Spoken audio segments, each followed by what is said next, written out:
So the question is, how many times is the Fed going to reduce interest rates? This is Mayor Valensky with Driving Markets. Let's delve a bit deeper and see exactly what's going on with financial markets and see if we can make head or tail of which direction markets are going to go in. So following on from the Jackson Hole Symposium, remember the Jackson Hole Symposium is a gathering of economists, bankers, investment bankers, the Fed chairman, and all the presidents of the Federal Reserves, different ones around the country, and they get together and they discuss economics. Now, it's pretty clear that what is driving the Fed to make these decisions is nothing to do with inflation. Inflation has come down significantly, or official inflation has come down significantly. Remember, there is official inflation, which is measured on year, which is different to annual.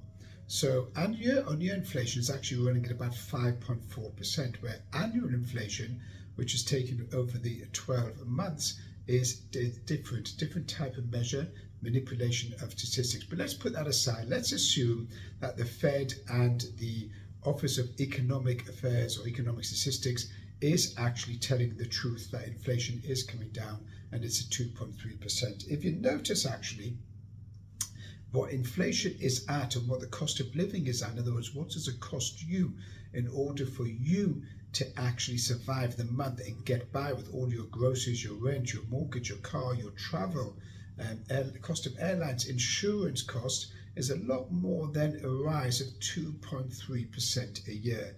In fact, if you look at the numbers, you'll see that the numbers are significant. And this also does not take into account shrinkflation.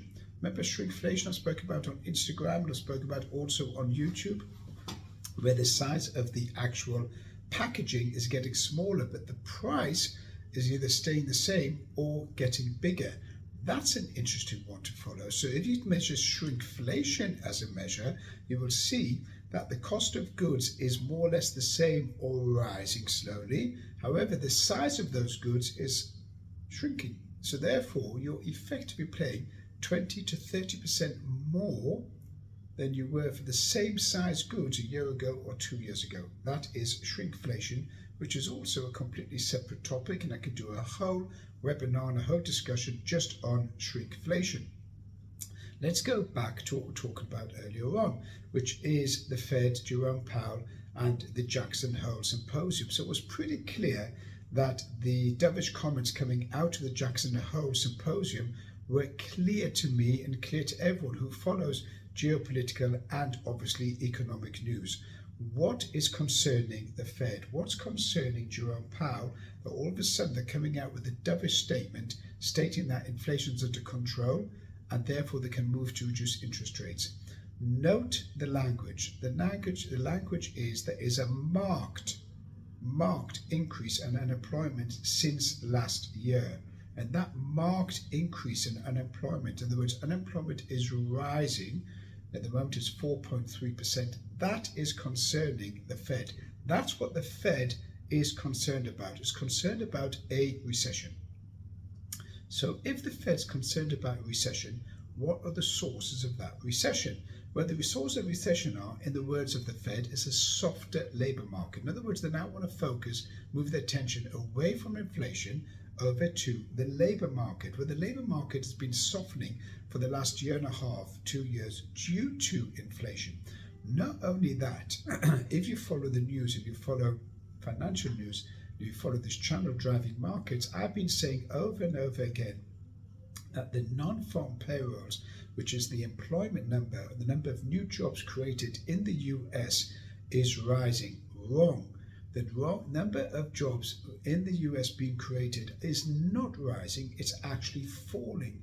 In fact, the US just came out, Washington, and amended the Bureau of Labor Statistics, the BLS, Bureau of Labor Statistics, has just amended the number downwards by 1 million jobs. So they revised it downwards. So that number was not correct, and they've revised it down that there were less jobs created than first thought of in 2023-2024.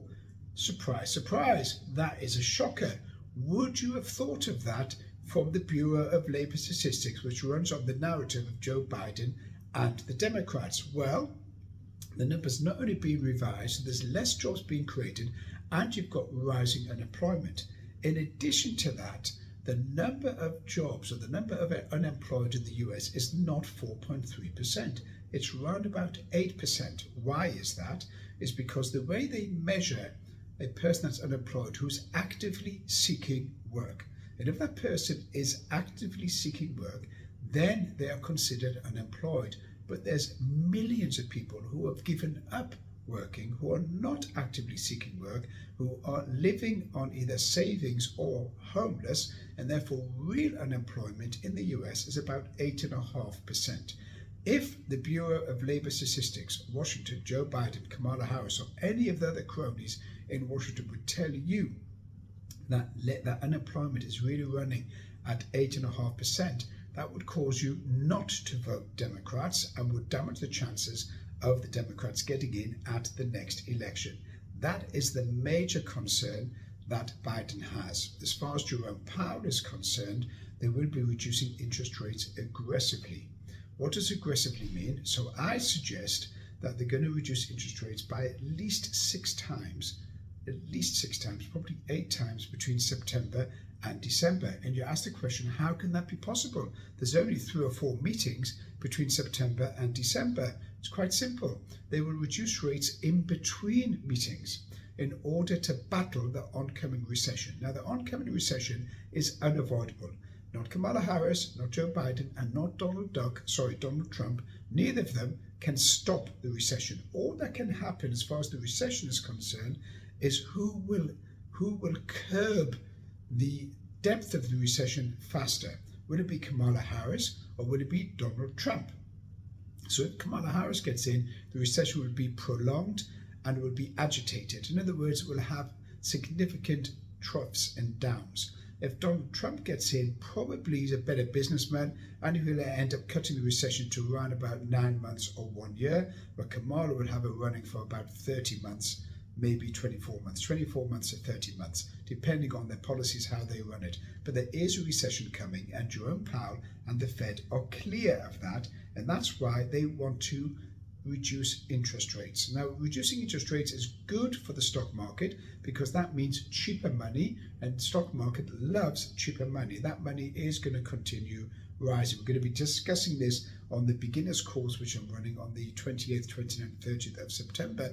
For those of you who want to start to learn to trade, you can join that course. It'll be online, 3-day online course. So lowering interest rates is overall good for mortgage holders, businesses, loans, etc., etc. However, if they cut interest rates too fast, too aggressively, then the stock market will get the wrong impression. And what will they do? They will end up crashing.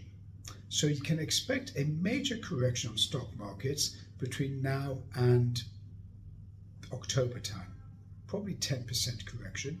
And then as interest rates come in lower, markets will rally and probably go to all-time highs or even surpass all-time highs up until the election.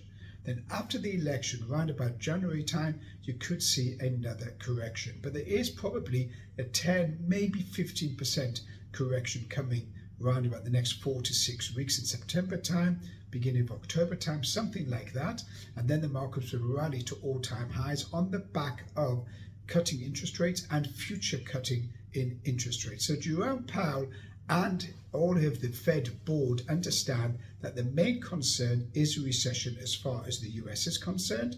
That recession is going to be hard. There's no such thing as a soft landing. The Fed's never had in over its 100-year history a soft landing when it comes to a recession. It's going to be a hard landing. There's going to be rising unemployment, falling interest rates, but they could see a residential property repossession rate increase. There'll be larger defaults, and obviously there's going to be a bit of a crisis economically. That's fact. It's not doom and gloom. It's just the way it goes. You've just got to accept it.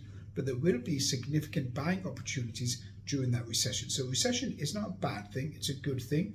If you've got cash and you've got money aside, then you could pick up some property, some stocks and some assets pretty quickly. If there is a recession, or when there is a recession, then you will see items like gold and silver also fall in line with markets, okay? If they do fall.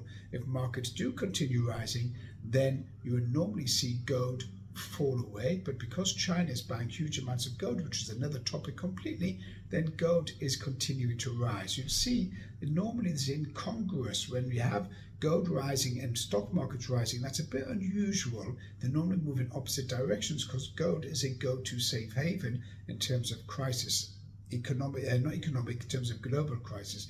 And again, we haven't touched on any geopolitical issues regarding the Middle East. So in summary, what we're saying is Jerome Powell is aware of what's going on in the economy. There's a slowdown and a recession is coming with rising unemployment. If you want to catch more of what this is, I run a podcast also on Spotify and on Google and Apple and other platforms. We're running courses and mentorships, which you can join a mentorship program if you so wish, and you can contact me.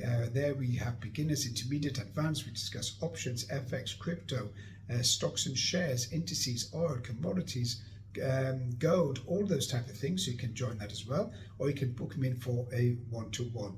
This is Mayor Walensky with Driving Markets. Hopefully enjoying the channel. You can subscribe, follow, share. Catch you later.